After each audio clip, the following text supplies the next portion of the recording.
வணக்கம். இந்த வீடியோவில் நம்ம எதை பற்றி பார்க்க போகிறோம்னா, இன்றைக்கி இந்த சூழ்நிலையில் நமக்கு முக்கியமான வெளியே எங்கேயாச்சும் போனாலும் கண்டிப்பாக யூஸ் பண்ண வேண்டிய ஒரு பொருளை பற்றி. சாவி எடுத்துக்கிட்டாச்சு, காசு எடுத்துக்கிட்டாச்சு, ஹெல்மெட் கீழே இருக்கு. ஓகே. டேய், எங்கடா போகிற? கடைக்கு. என்ன போடாமல் போகிற? என்ன போட்டிருக்கோமே, ரொம்ப நாள் கழிச்சு வெளியே போகிறோம், ஜட்டி கூட போட்டிருக்கோம். டேய், என்ன ஏன்டா இப்படி போடாமல் போய் இலை இழுத்துட்டு வர? இப்போ என்ன தான் போடலன்ற? Face mask. இந்த ஃபேஸ் மாஸ்க் எதுக்கு நம்ம யூஸ் பண்ணணும்? இது யூஸ் பண்ணுறதுனால ஏதாவது சைட் எஃபெக்ட்ஸ் வருமா? அப்படி வரும்னா அது என்ன சைட் எஃபெக்ட்ஸ்? அது வராமல் நம்ம எப்படி தற்காத்துக்கலாம்? இந்த ஃபேஸ் மாஸ்க் எப்படி ப்ராப்பராக யூஸ் பண்ணணும்? இது எப்படி ப்ராப்பராக நம்ம வாஷ் பண்ணி ரீயூஸ் பண்ணணும்? அதை பற்றி தான் இந்த வீடியோவில் நான் டீட்டெயிலாக சொல்ல போகிறேன். இதை ஃபுல்லாக தெரிஞ்சுக்க இந்த வீடியோ ஃபுல்லாக ஸ்கிப் பண்ணாமல் பாருங்கள். நம்ம சேனலுக்கு நீங்கள் இன்னும் புதுசுன்னா இன்னும் சப்ஸ்கிரைப் பண்ணலாம். கீழே இருக்க சப்ஸ்கிரைப் பட்டன் நமக்கு சப்ஸ்கிரைப் பண்ணிவிடுங்க. பக்கத்தில் இருக்க பெல் ஐக்கானே மறக்காமல் அமுக்கிடுங்க. அப்போ தான் புதுசாக ஏதாவது வீடியோ அப்லோட் பண்ணும்போது உங்களுக்கு நோட்டிஃபிகேஷன் வரும், எல்லா வீடியோவும் பார்க்க முடியும். ஃபர்ஸ்ட் ஆஃப் ஆல் இந்த ஃபேஸ் மாஸ்க் எதுக்கு நம்ம யூஸ் பண்ணுறோன்னு தெரிஞ்சுக்கணும். இந்த ஃபேஸ் மாஸ்க் எதுக்கு நம்ம யூஸ் பண்ணுறோம்னா, இப்போ நம்ம இன்ஃபெக்டட் பர்சனாக இருக்கும், நமக்கு நோய் தொற்று ஏற்பட்டுருச்சு, நமக்கு எந்த சிம்டம்ஸும் வெளியே தெரியலன்னும் போது நம்ம இருமும் போதோ தும்பும் போதோ அந்த சின்ன சின்ன ஸ்மால் ட்ராப்லெட்ஸ் வெளியே விழும் இல்லையா? அது இந்த மாதிரி மாஸ்க் போட்டோம்னா அது வெளியே விழாது, அது காஃப் பண்ணும்போது அது உள்ளே இருந்துக்கும். மற்றபடி இப்போ மற்றவங்க யாராவது இருமும் போதோ சரி, கொஞ்சம் அவங்களுக்கு கிட்ட இருக்கும், ரொம்ப டிஸ்டன்ஸ் கிட்ட இருக்குன்னும் போது அதுலேருந்து தற்காத்துக்கிறதுக்கும் யூஸ் ஆகுது. மற்றபடி இந்த டஸ்ட் அந்த மாதிரி பெரிய பார்ட்டிகல்ஸ் எதுவுமே போகாமல் இருக்கிறதுக்கு இந்த ஃபேஸ் மாஸ்க் யூஸ் பண்ணுறாங்க. சரி, இந்த ஃபேஸ் மாஸ்க் யூஸ் பண்ணுறதுனால ஏதாவது சைட் எஃபெக்ட்ஸ் இருக்கா, ஏதாவது பிரச்சனை வருமானு பார்த்தீங்கன்னா இருக்கு. ஆனால் நான் முதல்ல சொல்லிடுறேன், இந்த ஃபேஸ் மாஸ்க் இப்போ போட்டுக்கிட்டு இருக்கீங்கன்னு எல்லாருக்கும் இது வரதில்லை. ரொம்ப நேரமாக போட்டுக்கிட்டு இருக்கவங்களுக்கு, ப்ரொலாங்டாக அந்த ஃபேஸ் மாஸ்க் போட்டுக்கிட்டு இருக்கவங்களுக்கு இந்த பிரச்சனைகள் வரலாம். அது என்னென்ன சைட் எஃபெக்ட்ஸ்ன்றதை இப்போ பார்ப்போம்.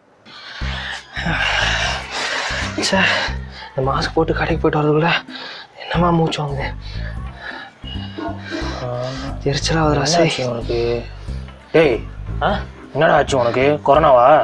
அது மாஸ்க் போட்டிருந்தல. ஏண்டா உன்னை கடைக்கு பொருள் வாங்க அமிச்சா கொரோனா வாங்கிட்டு வரியா? இது ஆம்புலன்ஸுக்கு ஃபோன் பண்ணுறேன். ஹலோ, ஆமாம் சார்.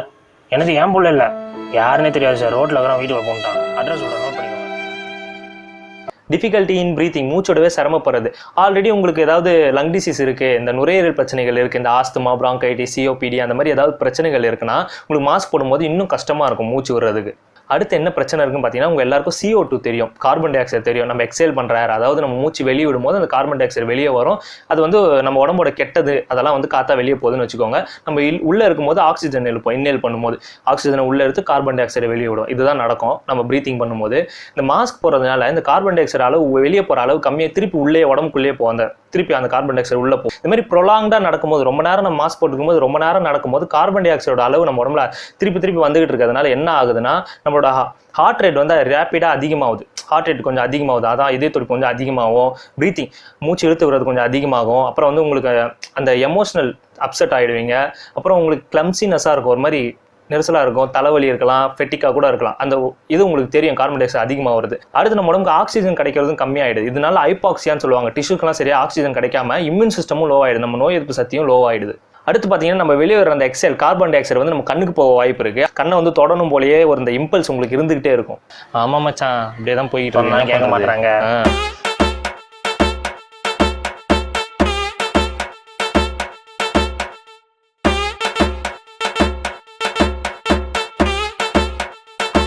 என்ன பண்றது, அப்படிதான் போயிட்டு இருக்கு. அட நாய, மாஸ்கை எடுத்துட்டாடா தும்புவ.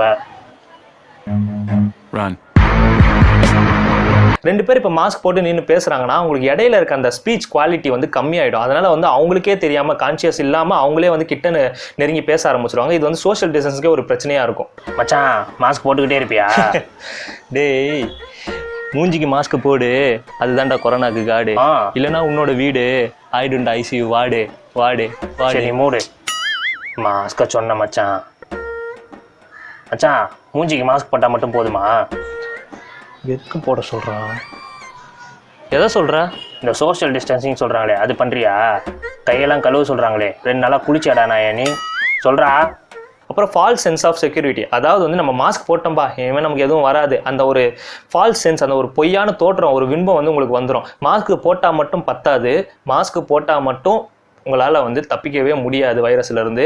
சோஷியல் டிஸ்டன்ஸும் இருக்கணும், உங்களோட அந்த ஸ்டெரைல் அந்த ஒரு டிஸ்இன்ஃபெக்டன் இருந்துகிட்டே இருக்கணும். அப்புறம் மாஸ்க்கும் போடணும். இந்த 3 இருந்தால் தான் உங்களால் வந்து இந்த வைரஸ் இன்ஃபெக்ட் ஆகிறதுலேருந்து ப்ரிவென்ட் பண்ணிக்க முடியும். உங்களை வெறும் மாஸ்க் போட்டால் மட்டும் பத்தாது. இந்த மாஸ்க் போடுறதுனால உங்களுக்கு இந்த ஃபால்ஸ் ஃபீலிங்கும் வரும். இந்த மாதிரி வந்து நம்ம செக்யூரிட்டியாக இருக்கும், நமக்கு ஒன்றும் பிரச்சனை இல்லை ஆகாதுன்ற அந்த ஃபால்ஸ் ஃபீலிங் வந்து உங்களுக்கு இருக்கும். அப்புறம் ஸ்கின் இரிட்டேஷன்ஸ், அலர்ஜிஸ் இதெல்லாம் வர வாய்ப்பு இருக்குது. உங்களுக்கு ஆல்ரெடி ட்ரை ஸ்கின்னா, உங்களுக்கு தோல்லாம் வறண்டு போன ஸ்கின்னா நிறைய பிரச்சனைகள் வர வாய்ப்பு இருக்குது. தோல் வறண்டு போகிற மாதிரி, ரேஷஸ் வர மாதிரிலாம் வாய்ப்பு இருக்குது. இந்த மாஸ்க் யாரெல்லாம் போடுறதுல சில பிரச்சனைகள் இருக்குன்னு பார்த்தீங்கன்னா, சின்ன குழந்தைங்க 2 வயசும் கம்மியாகிற குழந்தைங்களாம் மாஸ்க் நான் போட்டு போகிறதான் பார்க்குற. வெளியே சின்ன கை குழந்தைங்களாம் வந்து மாஸ்க் மாதிரி போட்டிருக்காங்க. அப்படி போடவே கூடாது. 2 வயசு கீழே இருக்க குழந்தைங்களுக்கு மாஸ்க் போடுறது வந்து அட்வைசபிள் கிடையாது. ஏன்னா வந்து அவங்களுக்கு ப்ரீத்திங் எப்படி இருக்குன்னு தெரியாது. மேபி அவங்களுக்கு வந்து ஏதாவது கோல்டு இருக்கலாம், இல்லை வந்து அவங்களுக்கு டிஃபிகல்ட்டி இருக்கலாம். அந்த கை குழந்தைக்கு தெரியாது. அந்த டைமில் நீங்கள் மாஸ்க் போட்டிங்கன்னா ரொம்ப மூச்சோட ரொம்ப கஷ்டப்படுவாங்க. அதேமாதிரி ஓல்டு பீப்புள்ஸ், அவங்களுக்கு ஆல்ரெடி வந்து மூச்சோட கொஞ்சம் சிரமம் இருக்கும். அவங்களாம் வந்து மாஸ்க் போடும்போது பிரச்சனையாக இருக்கும். அப்போ வந்து அவங்களாம் மாஸ்க் போடலாம் எப்படி அப்படின்னு நீங்கள் கேட்கலாம். வீட்லேயே இருக்கணும். கை குழந்தை வெளியே எடுத்துகிட்டு வரது தப்பு. சும்மா டைம்லேயே வெளியே தூக்கிட்டு சுற்றக்கூடாது. இந்த மாதிரி இன்ஃபெக்டட் டைம், இந்த மாதிரி பெண்டமிக் டைமில் வந்து நீங்கள் கை குழந்தை வெளியே கொண்டு போகாமல் இருக்கிறதே ரொம்ப நல்லது. நீங்கள் வெளியே அப்படி கொண்டு போனால் ஏதோ துணியை வச்சு ஓவரால் மூடுற மாதிரி பார்த்துக்கோங்க. ப்ரோ மாஸ்க் ரொம்ப நேரம் போட்டால் இவ்வளோ பிரச்சனை வரும்னு சொல்கிறீங்க, நாங்கள் வெளியெல்லாம் போகிறோம், கண்டிப்பாக மாஸ்க் போட்டு தான் ஆகணும், வேறு என்னதான் வழி இருக்குது அப்படின்னு கேட்டிங்கன்னா, இதெல்லாம் தடுக்கிறதுக்கு சில வழிகள் இருக்குது. அதை நான் சொல்கிறேன். நிறைய தண்ணி குடிங்க. எவ்வளோக்கு முடியுமோ அவ்வளோ நிறைய தண்ணி குடிங்க. நிறைய வெஜிடபிள் ஃப்ரூட்ஸ்லாம் சாப்பிடுங்க. இது உங்கள் இம்யூன் சிஸ்டத்தை வந்து கொஞ்சம் நல்லா இதாக இம்ப்ரூவ் பண்ணும். அது போக உங்களுக்கு ஏதாவது ஸ்கின் ப்ராப்ளம் இருக்குது, ட்ரை ஸ்கின் இருக்குன்னா இந்த மாய்ஸ்சரைசர் அதெல்லாம் யூஸ் பண்ணுங்கள். ஆயில் ஸ்கின் அந்த மாதிரினா அடிக்கடி ஃபேஸ் வாஷ் பண்ணுங்கள். உங்களுக்கு ஃபங்கல் இன்ஃபெக்ஷன் இருக்குது, இந்த மாதிரி ஃபங்கல் இன்ஃபெக்ஷன் ஆகும், ரொம்ப வேர்த்தா ஃபங்கல் இன்ஃபெக்ஷன் ஆகும்னா ஆன்டி ஃபங்கல் பவுடர்ஸ்லாம் யூஸ் பண்ணுங்கள். மாஸ்க் வந்து கரெக்ட் ஃபிட்டட் மாஸ்க்காக போடுங்க. அதாவது வந்து உங்கள் சைஸ்க்கு ஏற்ற மாதிரி டைட்டாக இல்லாமல் கரெக்டான மாஸ்க்காக வந்து போடுங்க. அது வந்து ரொம்பவே நல்லது. ரொம்ப இறுக்கி இந்த மாதிரி போட்டுருந்தீங்கன்னா நிறைய பிரச்சனை வரும். சரி, இப்போ மாஸ்க் எப்படி ப்ராப்பராக யூஸ் பண்ணணும், எப்படி போடணும், எப்படி எடுக்கணும், மாஸ்க் போட்டிருக்கும் போது என்னெல்லாம் பண்ணணும், அதை பற்றி நான் சொல்கிறேன். ஃபஸ்ட்டு வந்து நம்ம மாஸ்க்கை போடும்போது நம்ம எல்லாரும் பண்ணுறது சும்மா இப்படி இந்த இடத்தெல்லாம் தொடுறது, இது பண்ணுறது, இப்படி வச்சு இப்படி பண்ணுறது, அப்படிலாம் பண்ணக்கூடாது. மாஸ்க் போட போகிறீங்கன்னா உங்கள் கையை வந்து சோப் போட்டு கழுவிட்டோ இல்லை சானிடைசர் வச்சு போட்டுட்டோ கையை டிஸ்இன்ஃபெக்டன் பண்ணிட்டு தான் நீங்கள் வந்து மாஸ்க் போடணும். ஏன்னா வந்து நம்ம எல்லோரும் நினச்சிட்டு இருக்காங்க மாஸ்க் போட்டால் வந்து எதுவும் பிரச்சனை இல்லை, மாஸ்க் இப்படி போட்டுட்டு நம்ம ஏதாவது தொட்டு கூட இப்படி வச்சுக்கலாம், அதான் மாஸ்க் போட்டிருக்கோமே அப்படின்னு நினைக்கிறாங்க. ஆனால் அப்படி நினைக்காதீங்க. மாஸ்கில் இருக்க இந்த சின்ன சின்ன ஹோல்ஸை விட சின்னது வைரஸ், ரொம்ப நானோ மீட்டர். அது வந்து நீங்கள் இப்போ மாஸ்க் போட்டிருக்கீங்க, இப்படி எங்கேயாச்சும் தொட்டுட்டு இப்படி தொட்டிருக்கீங்க, அந்த இடம் வந்து இன்ஃபெக்டடாக இருந்திருக்கு, அதை வச்சு தொட்டுட்டு இப்படி தொட்டிருக்கீங்க கை எதுவுமே பண்ணாமன்னு பார்த்தீங்கன்னா, இந்த இடத்துல இருக்கும்போது நீங்கள் காற்றை இழுக்கும் போது, இன்னேல் பண்ணும்போது, மூச்சை இழுக்கும் போது அந்த வைரஸ் உள்ளே போயிடும். இது வந்து சும்மா இந்த ட்ராப்லெட்ஸ் அந்த மாதிரி இதுக்கு தான். அதனால் வந்து அந்த மாதிரி எப்போவுமே நினைக்காதீங்க. மாஸ்க் போட்டுருக்கு நம்ம கையை வச்சு தடவுனாலும் ஒன்றும் பிரச்சனை இல்லை அப்படிலாம் நினைக்காதீங்க. இந்த மூஞ்சி பக்கம் கையை கொண்டு போகணுன்னாலே கையை வந்து டிஸ்இன்ஃபெக்ட் பண்ணிட்டு தான் நீங்கள் கொண்டு போகணும். மாஸ்க் போகிறதுக்கு முன்னாடி டிஸ்இன்ஃபெக்ட் பண்ணிக்கோங்க. இந்த இடத்த வந்து கண்டிப்பாக தொடாதீங்க. இந்த 2 இடம் வச்சுட்டு நல்லா ஃபிக்ஸ் பண்ணிவிட்டு அதுக்கப்புறம் இப்படி மாட்டிக்கோங்க. அவ்வளோதான். இந்த இடத்துல வந்து ரொம்ப உங்களுக்கு டைட்டாக இருக்கிற மாதிரிலாம் போடாதீங்க. ஃப்ரீயாக லூஸாக இருக்கிற மாதிரி மாஸ்க்கே போடுங்க. மெயினாக காட்டன் மாஸ்க் யூஸ் பண்ணுங்கள். யாராலையும் ரொம்ப நேரம் இப்படியே வச்சுருக்க முடியாது. நம்ம இப்படி இழுப்போம், இந்த மாதிரி கண்டிப்பாக கையை கொண்டு போவோம். இந்த மாதிரி தோணும் போது கையில் ஒரு சின்ன ஹேண்ட் சானிடைசர் வாங்கி வச்சுக்கோங்க. இந்த மாதிரி விற்கிறாங்க சின்னதாக இப்போவே. இது வந்து பெஸ்ட்டு. இப்போ நம்ம வந்து வெளியே எங்கேயும் போகாமே இருக்க முடியாது, வெளியே போனால் மாஸ்க் போடாமல் இருக்கவும் முடியாது, போட்டுக்கிட்டு இருக்கும்போது நம்மளால் இப்படி தொடாமையே இருக்க முடியாது, எல்லாம் நடந்துக்கிட்டு தான் இருக்கும். அப்போ என்ன பண்ணலான்னு பார்த்தீங்கன்னா, இந்த சானிடைசர் வாங்கி வச்சுக்கலாம். உங்களுக்கு தொடர்ந்து தோணும்போது லைட்டாக கையை இப்படி ஊற்றி இது பண்ணிக்கிட்டு, இப்படி இது பண்ணனா கூட இந்த இடத்த பிடிச்சிக்கிட்டு இப்படி பண்ணிக்கோங்க, இல்லைன்னா இந்த இடத்த வச்சுக்கிட்டு இப்படி பண்ணிக்கோங்க. இந்த நடுவில் மட்டும் கை வைக்காதீங்க. மாஸ்க்கை கலட்டணும்னு நினச்சிங்கன்னா கை சானிடைஸ் பண்ணிவிட்டு இந்த இடத்துல பிடிச்சி, இங்கே இருக்க அந்த லூப் பிடிச்சி தான் நீங்கள் எடுக்கணும். இங்கே சென்டரில் எப்போவுமே கை வைக்காதீங்க, அது உங்களுக்கு ரொம்பவே நல்லது. சரி, மாஸ்க் போட்டுருக்கும்போது எப்படி ப்ரீத்திங் பண்ணால் வந்து உங்களுக்கு அந்த டிஸ்கம்ஃபர்ட் இருக்காதுன்னு பார்த்தீங்கன்னா, நல்லா மூச்சை நல்லா இழுத்துட்டு நல்லா பொறுமையாக விடணும். இப்படி நல்லா மூக்கு வழியாக பொறுமையாக இழுத்துட்டு வாய் வழியாக பொறுமையாக விடணும். இதே பண்ணிகிட்டு இருந்தீங்கன்னா உங்களுக்கு அந்த ப்ரீத்திங் பிரச்சனை இருக்காது, கொஞ்சம் நல்லாயிருக்கும். இந்த மாதிரி பண்ணிகிட்டு இருந்தீங்கன்னா உங்களுக்கு அந்த ரேப்பிடாக இருக்கிறதுனால அப்படி ஒரு பிரச்சனை இருந்துகிட்டே இருக்கும், டிஸ்கம்ஃபர்ட் இருந்துகிட்டே இருக்கணும். இது மாஸ்க் போட்டுக்கிட்டு இருக்கும்போது இந்த மாதிரி பண்ணிட்டு இருந்தீங்கன்னா கொஞ்சம் நல்லாயிருக்கும். இந்த மாதிரி பண்ணிகிட்டே இருக்கும்போது கொஞ்சம் அந்த ப்ரீத்திங் பிரேக்ஸும் விட்டுக்கோங்க. கொஞ்சம் நேரத்துக்கு அப்புறம் கொஞ்சம் எடுத்து விட்டுக்கிட்டு இப்படியே கொஞ்சம் மெயின்டைன் பண்ணிங்கன்னா உங்களுக்கு பிரச்சனை கொஞ்சம் வராமல் இருக்கும். ஸோ இப்போ மாஸ்க் போட்டு வெளியே போயிட்டு வந்தாச்சு, திருப்பி அதை வந்து நாளைக்கு யூஸ் பண்ணணும், இப்போ வாஷ் பண்ணணும். அதை வந்து எப்படி ப்ராப்பர் ரீயூஸ் பண்ணுறது, எப்படி அதை ஸ்டெரைலாக பண்ணுறதுன்னு பற்றி சொல்கிறேன்.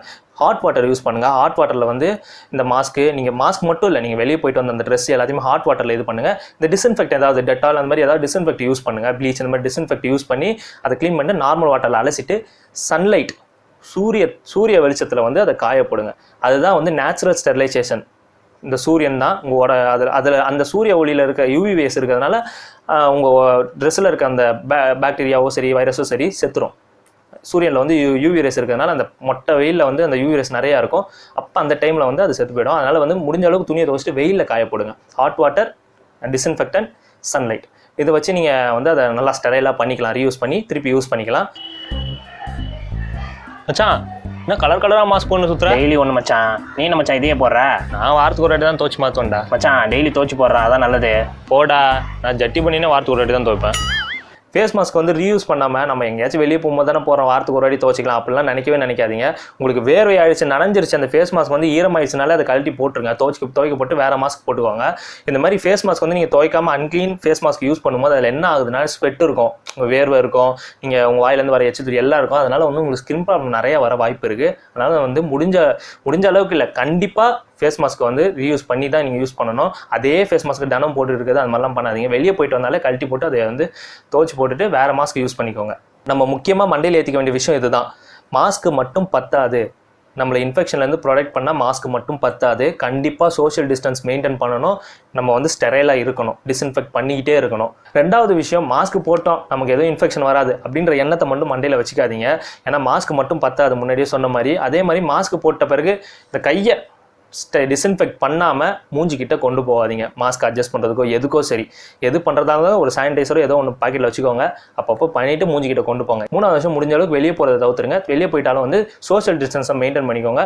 மாஸ்க் வந்து ரொம்ப நேரம் போகிறத கொஞ்சம் தவிர்த்துருங்க. ரொம்ப நேரத்துக்கு ஒரு தடவை, கொஞ்ச நேரத்துக்கு ஒரு தடவையாவது எடுத்து கொஞ்சம் மூச்சு நல்லா விட்டு இது பண்ணிவிட்டு அதுக்கப்புறம் மாட்டிக்கோங்க. அதுவும் யாரும் இல்லாத இடம், ஒரு சேஃபான பிளேஸு, இந்த இடத்துல இன்ஃபெக்ஷன் ஆகாது உங்களுக்கே தெரியும், அந்த மாதிரி இடத்துல போய் நீங்கள் பண்ணிக்கலாம். யார்கிட்ட பேசும்போது இது பண்ணும்போது சரி மாஸ்க் போட்டு இது பண்ணிக்கோங்க. இந்த வீடியோ உங்களுக்கு பிடிச்சிருக்கு, யூஸ்ஃபுல்லாக இருக்குன்னா கண்டிப்பாக லைக் பண்ணுங்கள். இந்த மாதிரி வேறு ஏதாவது டாபிக் பற்றி பேசணும், இல்லை உங்களுக்கு ஏதாவது டவுட்ஸ் இருந்தால் கமெண்ட் பண்ணுங்கள். உங்கள் ஃப்ரெண்ட்ஸுக்கு யாருக்காவது இதை பற்றி அவேர்னஸ் வரணும்னா அவங்களுக்கு இந்த வீடியோ ஷேர் பண்ணுங்கள். மறக்காமல் நம்ம சேனலுக்கு சப்ஸ்கிரைப் பண்ணுங்கள். நன்றி.